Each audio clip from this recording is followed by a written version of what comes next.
Hey everybody, it is Mel Robbins. Welcome to the live stream. This is where you get a chance to join me on the video and ask any question that is bugging you. So if you feel stuck, if you're overwhelmed, if you are just needing inspiration or a kick in the ass, I am here literally every weekday to help you with whatever it is that you are facing. No issue is too big or too small, and I guarantee you, you are not the only one that is dealing with the block that you are facing in this moment. And you know, if you're inspired and you want to jump on a video with me, the easiest way to do it, because I know you're already asking in the comments, is see the number right there. That is our texting community.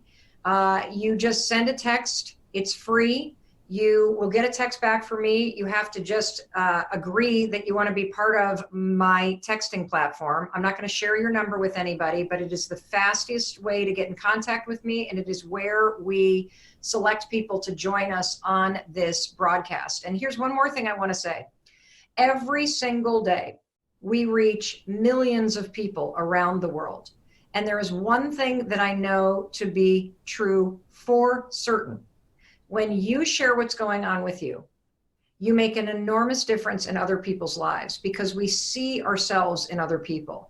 We relate to the stories and the struggles that other people are sharing. And I know that you are going to relate big time to the question that we're going to deal with today.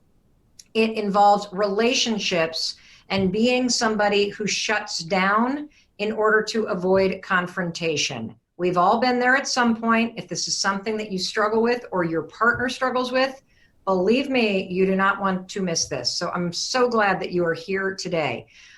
Let's go to St. Petersburg, Florida, where Chantal is waiting to ask me a question. Chantal, welcome to the live stream. Hi.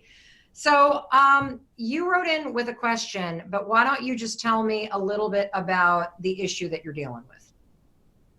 So my girlfriend and I have been dating for like a little over 2 years. And right now with this whole pandemic issue, I think I have the biggest communication problem in our relationship. She's very expressive and she wants to know how I feel about things and what I'm thinking. And I internalize a lot of things. I don't want to communicate. You know, growing up, that really wasn't something that was taught. Like everyone that I have seen, like growing up, my family, everyone just shuts down, withdraws, and okay. Abuela, estoy en un meeting. Oh, that's right. I'm not seeing that. Who is that? Okay, my grandmother. Hi, Grandma. How are you? Welcome to the live stream, Grandma. She's adorable. I love her hot pink pants. Amazing. We love you. Thank you for taking care of her. Adorable. Okay. So, sorry about that. So keep going. So you grew up in a family where you were witnessing the adults shutting down to avoid conflict?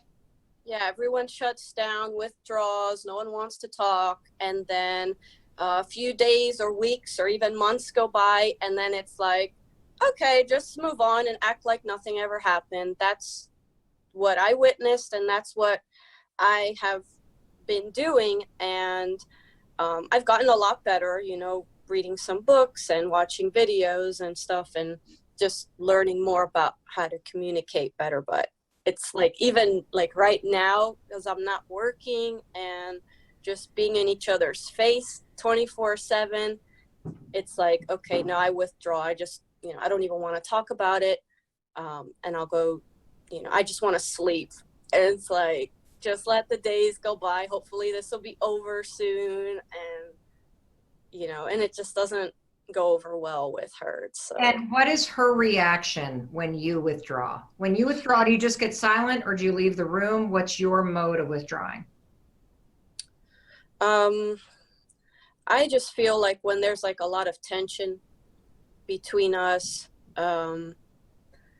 I just want to go out for a walk or something, or even just lay in bed, and I don't even want to talk. And she wants to try and work things out and like, let's talk about this. What's bothering you? How can we find a solution? And I'm like, just forget it. I internalize a lot of things. And so she'll say something and I immediately jump to the conclusion that she doesn't love me anymore, or well, this isn't going to work, or something's wrong with our relationship. What's going on? And she's more of a like, let's find a solution, and I'm like, I freak out and I like, just withdraw. And yeah. Well, so Chantal, there's so much that I want to share with you that is going to change not only your relationship, but it's going to change your life, because it's going to give you an understanding of why you're doing what you're doing. And it's going to give you a couple simple tools that you can use to start to crack the code on being able to both draw boundaries for yourself emotionally, so that you feel supported while you're also working on becoming a better communicator. Okay. So this question is so relevant for so many couples, and I'm so proud of you for sharing it. The first thing I want to do is I want to acknowledge you, because you zeroed in on the reason why you do this. Every single one of us learned how to communicate positively or negatively based on what we saw growing up. And it takes hold in us before you even realize. Most of this patterning is what I'm going to call it, that you have absorbed. You absorbed by the age of 5. So if what you saw in your household is that the moment there was conflict, people shut down, this is a pattern. It's neither good nor bad. It's just a pattern. We all learned our parents' patterns. Our parents were just doing the best that they could. It's not a matter of whether or not your parents are good parents or bad parents. This is just how your parents and your caregivers dealt with the stress and conflict in their life. They avoided it. And so it's no surprise that you now are an adult feeling stuck. And the reason why you feel stuck is because you are stuck in a pattern. And the reason why I like talking about it in terms of patterns is because it's not personal. The great thing about patterns is once you recognize that you have one and you can identify it, and you can identify the situations where this pattern takes over like that, and suddenly next thing you know, you're sleeping in your bed instead of talking to your girlfriend. Once you identify the pattern, you see that it's broken because it's making you feel broken right now, isn't it? Yeah. Yeah, it makes you feel like you don't have control over yourself. And so what I want you to first understand is, number one, you're really smart because you know the origin of this. Number two, you simply have a pattern that's broken now that you're an adult. And number three, you can replace patterns that are broken because you're not broken. You just have a pattern that are broken. Okay, so how does that make you feel knowing it's simply a pattern and we can replace it? Yeah, that feels really good, and that's what I'm trying to do. I'm learning to do that now at 31. Hey, you know what? I'm 51. I'm 2 decades ahead of you. There's I am dealing with every day. It seems like I see another pattern. And so here's the thing that I want you to understand about patterns. Patterns like this, patterns of behavior, they are not stored up here. They are in your nervous system. There's a term called ghosts in the nursery, which refers to something that psychologists talk about, which basically means that when you were itty bitty, tiny, and there was conflict, and I'm not talking like punching or anything in your household, but just like people arguing, okay? So when you experience conflict, your nervous system knew people were fighting. And then what you saw with your eyes is you saw everybody shut up and leave the room. What do you remember your caregivers doing whenever there was an argument?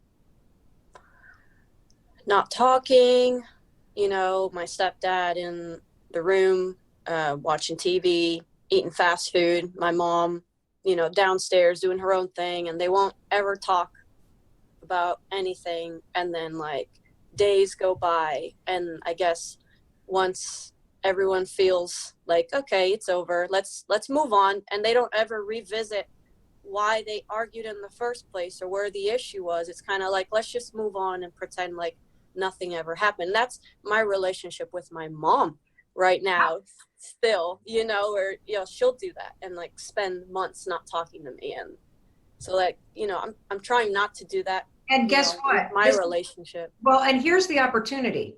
I guarantee you this is something your mother learned. And so Yeah, this is a generational pattern. And so the opportunity here is for you to not only be able to heal yourself and to be able to strengthen your relationship both to yourself and with your girlfriend, but you also have an opportunity to break a generational pattern, which is super amazing. And it doesn't mean that what your mom, like that your mom's a bad person. This is just what she has learned to do. For sure. My grandma did the same thing, and I'm sure her mom did the same. Yeah. So here's what I want you to understand about your nervous system.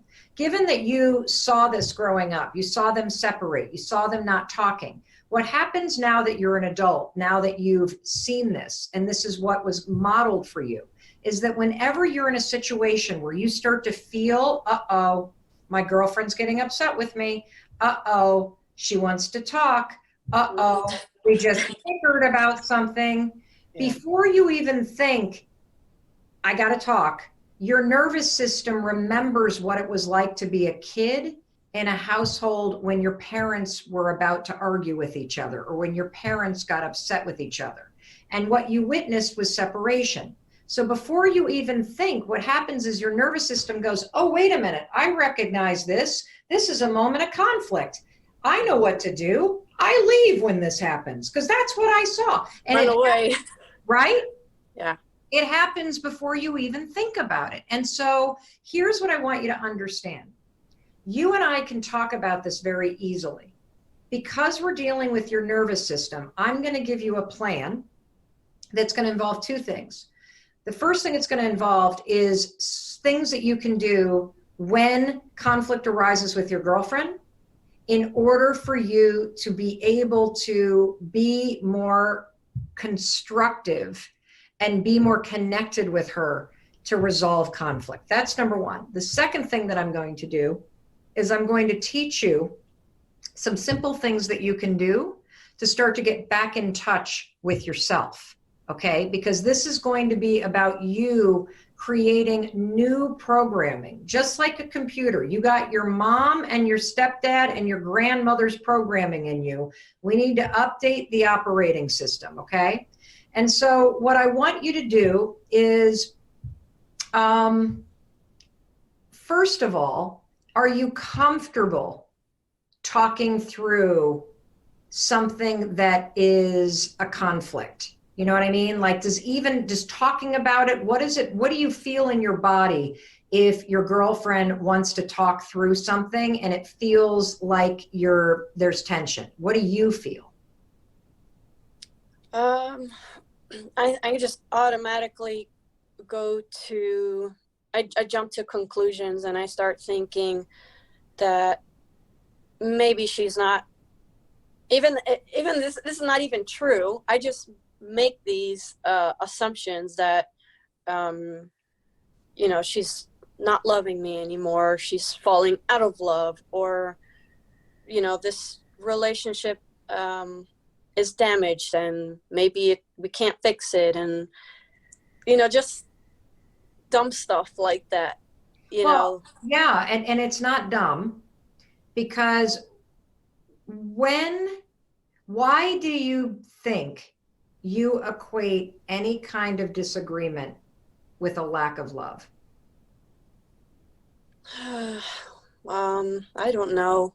Think back to your childhood. Why do you think disagreeing means lack of love? Is it because your dad and mom divorced? Well, they divorced, and you know, they fought a lot growing up. A lot of arguing, a lot of verbal abuse, you know. So I don't ever want a relationship like that. Our relationship is not unhealthy. You know, I've really strived to try and be more, I mean, not like do anything that's gonna create any kind of like unhealthy relationship, but you know, my inability to communicate, you know, is doing that, you know, and it frustrates her a little, and it frustrates you too. It does. I really wish I could be more open about how I feel. Well, I can boil this down to you. You ready? Yeah, let's do it. I think you made a decision a long time ago. And the decision that you made is that couples that fight break up, and couples that don't talk about what's upsetting them stay together. Yeah. Yeah. That's all that this is. You saw two relationships, and the one that went the longer distance is between your mom and your stepdad. And what you witnessed is they just didn't fight, and somehow they survived. My mom and dad fought a lot, and there was a lot of arguing and verbal abuse. They broke up. And so you have equated fighting and conflict with whether or not a relationship survives. Yeah. So it's not surprising to me that because you love your girlfriend and because you want this to work, you would adopt the pattern from the couple that you saw that lasted. Does that make sense? Yeah.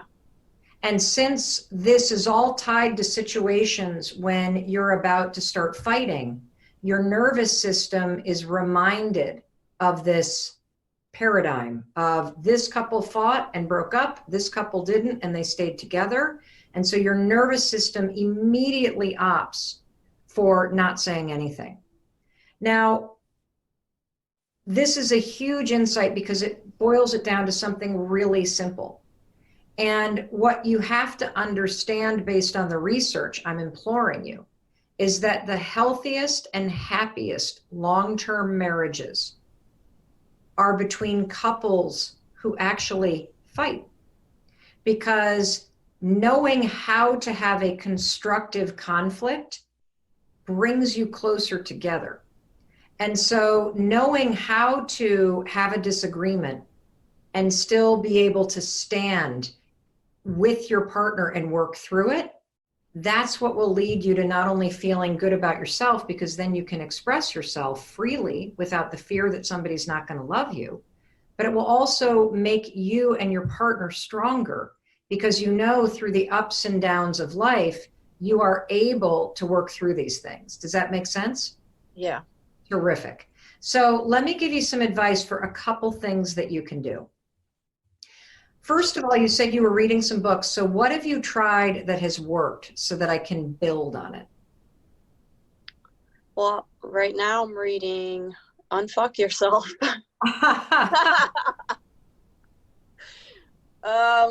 You know, that's really good. I've read a couple books. What are you learning though? What is it that's learned that's made a difference for you?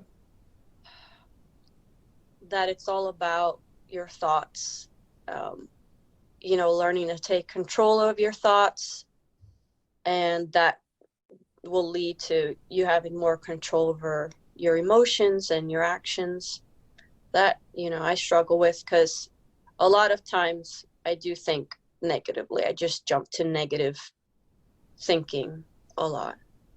Well, one thing that you can do for that is I did this free course a year ago called Mindset Reset. It's 30 days long. It's totally free. You should retake it if you've already taken it. Yeah, I'm going to. You should use it, the 30 days of videos. Just go to melrobbins.com/mindset reset. It's 30 days of free videos and a workbook. And you should use just your negative thoughts about relationships as the thing that you're going to decode and reprogram in your mind, okay? Because we already know one negative thought you have, that couples that fight break up, and couples that don't fight and give each other the silent treatment, they stay together. It's actually not true. And so you've got to change that opinion. The second thing is that you have decided that when your girlfriend has something that she's in conflict with you about, that it means that she doesn't love you. Right. The fact is, if she's coming to you about it, it means she loves you and wants to work through it. And so here's what I want you to start. First of all, does she know that you want to have a breakthrough in this?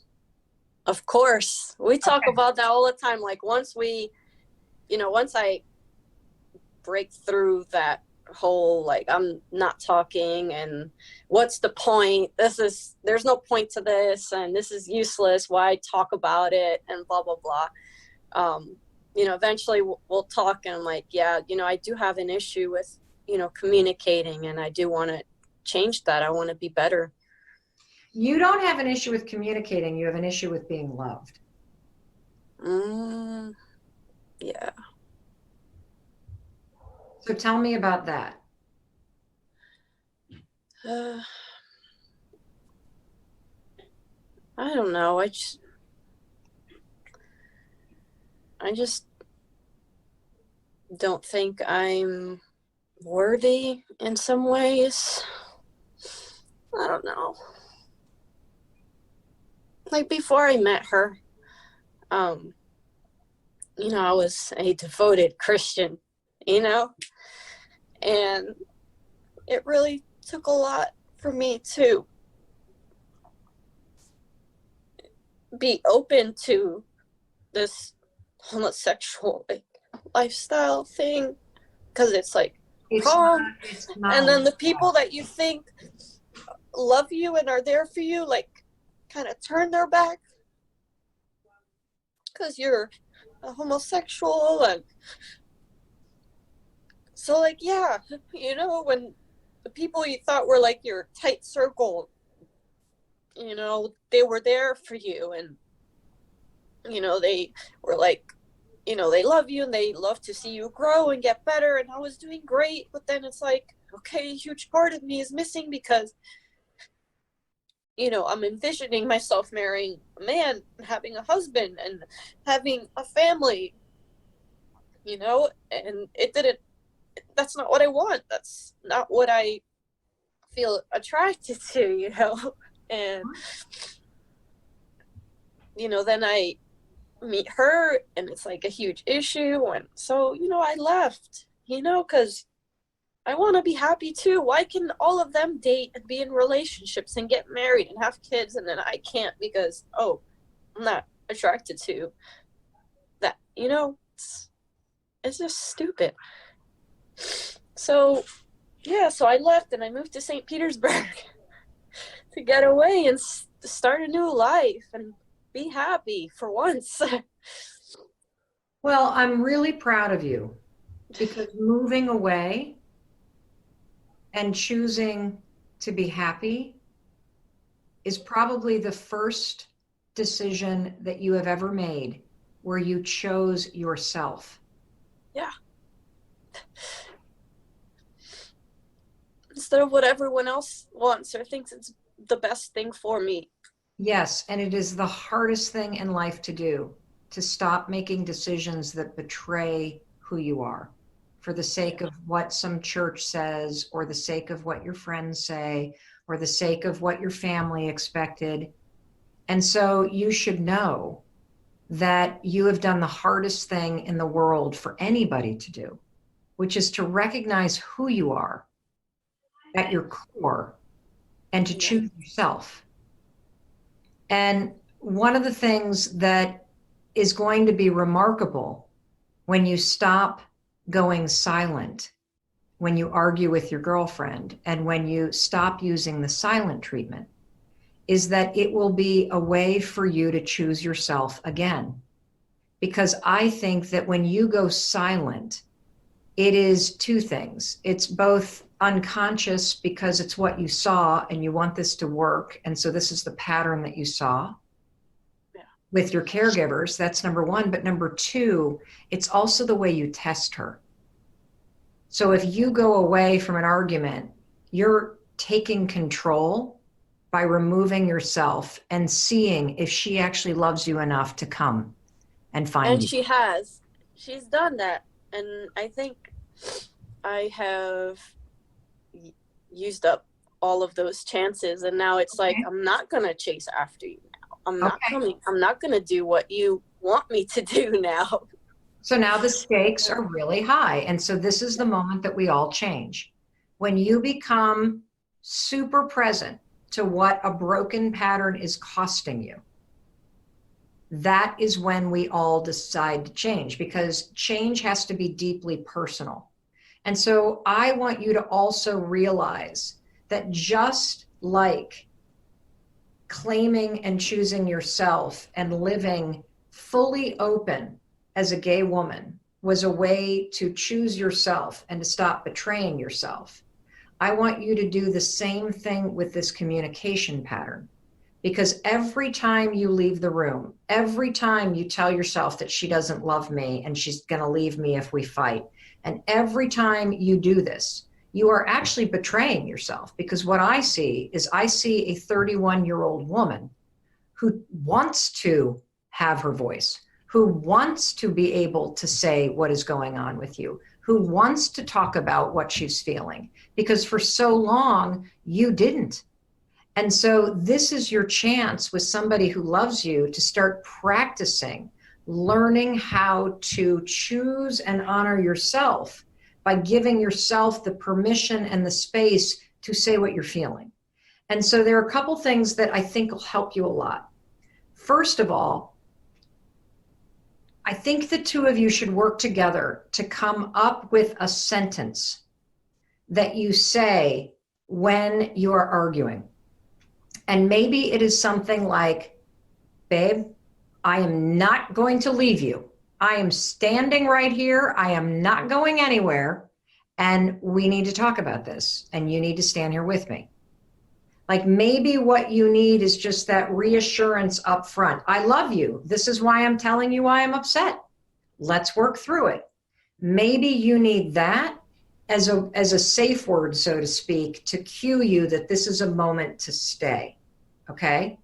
The second thing that I want you to do is I want you to always use the I statements. So when we get into arguments with the people that we love, or with anybody for that matter, and we start going, well, you do this, and then you raise your voice, and then you do this thing, and right? You always, always, always want to use I feel. So when you start to do this to her, but when you do that and you there's three fingers pointing back at you, and the power is always right here. And so when you're arguing, I know it's uncomfortable for you to talk about your feelings. You can say, I am scared to say this because I'm scared you're going to leave. I'm scared to say this because my mom and stepdad never talked about anything. So this is new for me. You can always talk about what's going on for you. I feel sad when this happens. I feel scared. I feel invisible. I feel worthless. Because a lot of us, when we start arguing, we argue about the bullshit on the surface, but really what's going on is something underneath is getting triggered. And so for you to always anchor in choosing what you're feeling and choosing to say it out loud, it's a way for you to live even more openly and more fully and be more connected to her. The final thing I want to give you is that if this is a really intense argument about something and you really do need a second to cool down, the only way that it is, I think, respectful to yourself and to your partner, if you need to go do something and remove yourself, is to say, I need 30 minutes. You put a timeline on it. And then you say, and then I promise I will come back and I will resolve this with you. And then I just thought of one more thing.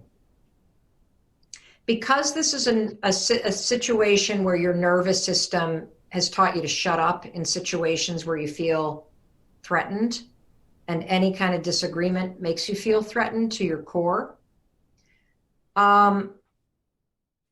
you might find it helpful to say, can I just take a second and write how I'm feeling down on a piece of paper?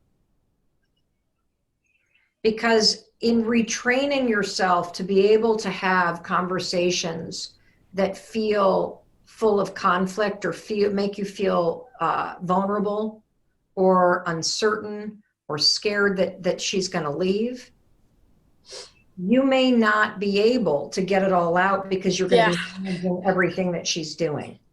So you might want to start by saying, can I just take a minute and just start writing down what I'm feeling so I have it in front of me so that I tell you everything? Yeah. What do you think about those steps? I think those are very useful. I think I can definitely implement those in my life and see how that's going to change things, my relationship with her, Well, the one thing I know in talking to you is that you're going to be okay. And you are going to have a life full of love because you're doing the really hard work right now of learning how to love yourself. And if you can leave a church and you can leave a friend group and you can leave perhaps some relatives and you can choose yourself and live your life openly and fully as a gay woman, then you are 95% of the way there. It's just now about letting somebody else in to all the things that you're feeling. And you've just faced a ton of assholes who rejected you because of their own bigotry. And so I'm not surprised that this is a really tender moment in your own personal transformation. But every time you choose to stand in that moment that's terrifying, and you choose yourself and you choose to express what you're feeling and you choose to stand there and love yourself enough, you get stronger and stronger and stronger. Thank you. No, thank you. I know that this conversation is going to help a ton of people. And I want to know, I don't want this to be the last time that I see you. So I want to know how these tools are working. And if the two of you ever want to come on and chat about how we can take this a step further and go even deeper and more connected, I'd be happy to be there for you. Awesome. Thank you. I really appreciate this a lot. Well, I really appreciate you and I'm really proud of you. I just want to thank Chantal from the bottom of my heart for sharing something that she is personally struggling with. I know so many of you can relate to exactly what she's talking about because you're either her or you're with somebody who is struggling to not give you the silent treatment, struggling to express their feelings. And so I'm super excited for all of the possibilities that could open up in her life and her relationship. And I am also grateful that she shared the story about how she left and moved so that she could be happy. Because you know what? You only get one life. And why we waste so much of it trying to be somebody that we're not for the sake of pleasing people that don't even really love you because you're not being your full self. They don't even know you. And then the other thing that I have to just say is that it is truly courageous to be yourself in a world that wants you to be something else. And so I hope that that conversation made you think about where in your life you're not being true to yourself, where in your life you're jamming yourself into some box that isn't for you because of your friends or because of your family. And I hope that you were inspired by that conversation to choose yourself. If you are thinking, how the hell do I get advice? How do I ask Mel this question? I got a problem. I'm overwhelmed. I'm stuck. No question's too big or too small. The text number is right there. That's how you do it. This is how we um, find folks to come on, is through our texting platform. It's free. Just send us a text. I will send you a text back so that you can opt in. And then I promise you, we don't send your phone number to anybody, or we're not selling you anything. This is simply the most intimate and fastest way to stay connected. In case nobody else tells you today, let me tell you, I believe in you. I love you.